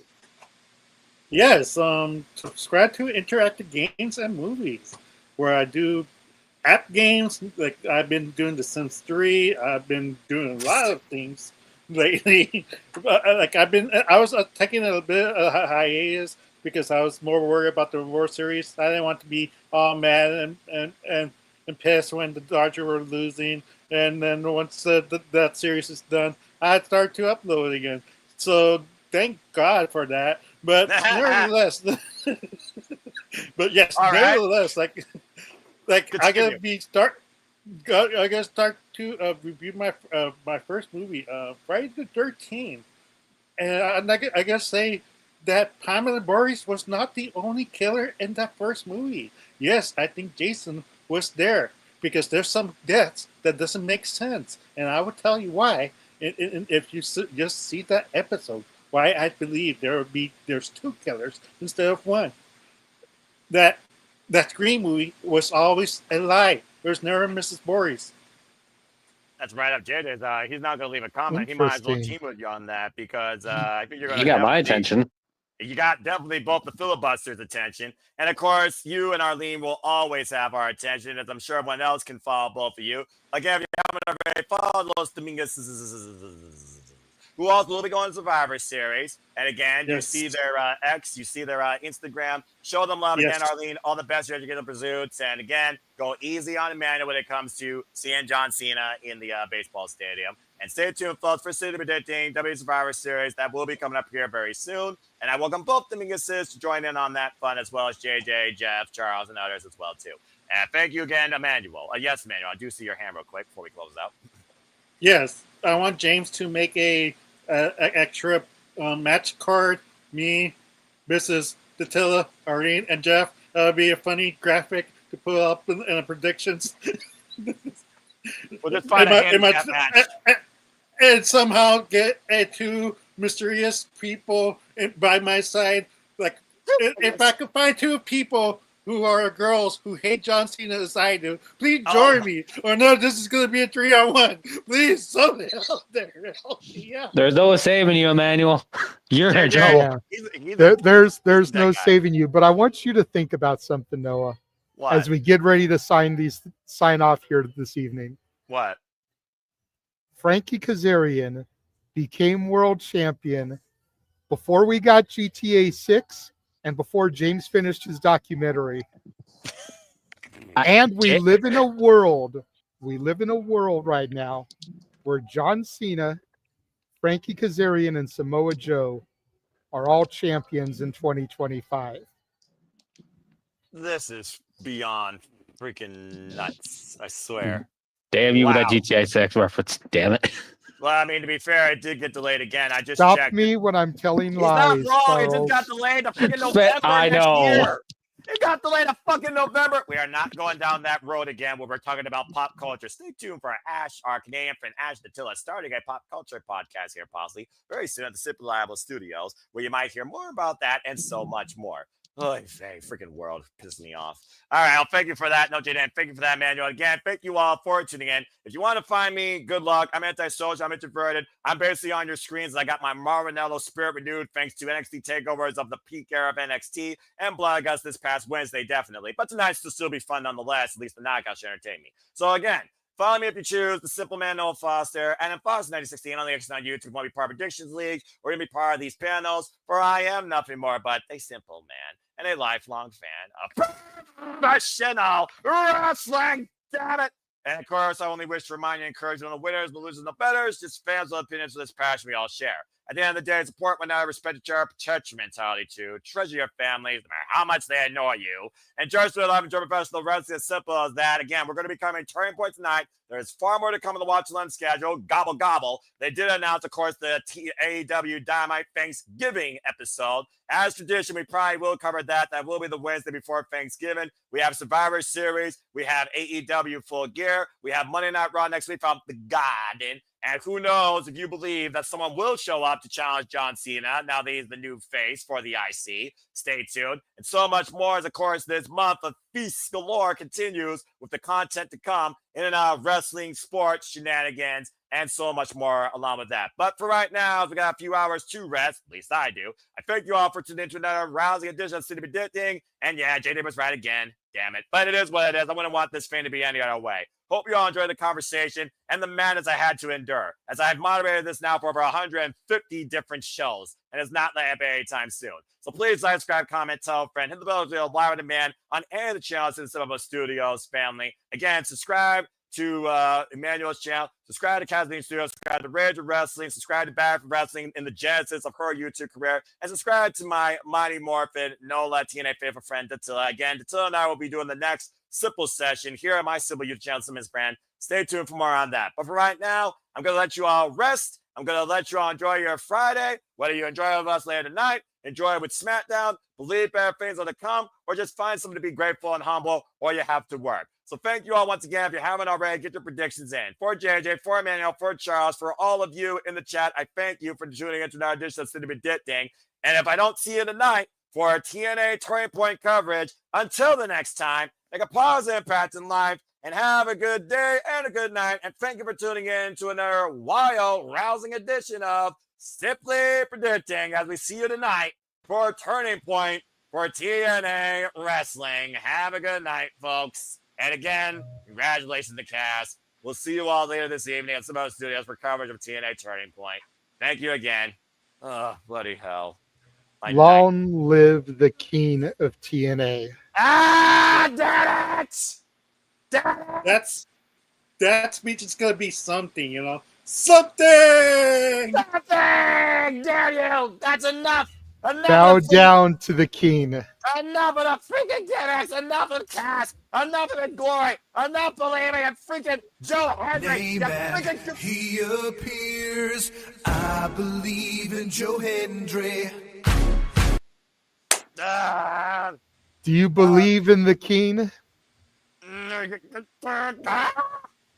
time we're going to hear that in TNA.